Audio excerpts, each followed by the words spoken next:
Hi you guys, I'm glad you made it back. But if this is your first time here, I want to welcome you to my GMC Do-It-Yourself Repair channel. In my channel here, you'll see I have tons of videos that I'm sure that I have something in here that'll interest you. It doesn't take a lot of experience or knowledge and doesn't take a lot of tools. And one thing for sure, you're going to save tons of money. So before you go to a mechanic or the dealership, click on the upper right hand corner there and explore my channel. I'm sure I have something in there that's going to save you some money. But before we get started, please don't forget to like and subscribe. This really helps my channel. And by the way, hit that bell and leave a comment. And believe it or not, if you leave a comment, I respond back to you. Yeah, I know, I don't have a life, so I have nothing else better to do.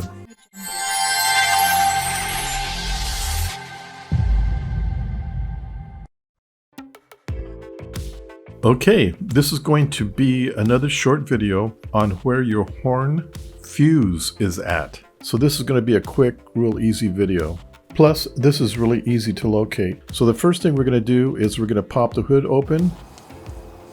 And if you stand just where the driver's side tire's at and look in the engine compartment, you're going to see a box right where the red arrow's at. Okay, what we're going to do is we're going to remove this lid on top of this box. You're going to put your hand behind the box, you'll feel a little lip, and you're going to pull upwards and it'll pop right off. Just remove it and set the lid aside. Okay, let's get the camera in position like if you were standing next to it. So just stand next to the fender there and you're looking down into the fuse box. Okay, if you look at the bottom, you'll see 3 rows of gray square blocks or modules. Now you're going to look at the box in the center where the red arrow is at. And to the left of that box, you're going to see 2 red arrows. Those are pointed to 2 fuses. Now the one fuse on the bottom where the red arrow's at, that is your horn fuse. See how easy that was to find? Now just like your relays, you can just pull it out. And if it's bad, go ahead and replace it. It's a 15 amp fuse. See how simple that was?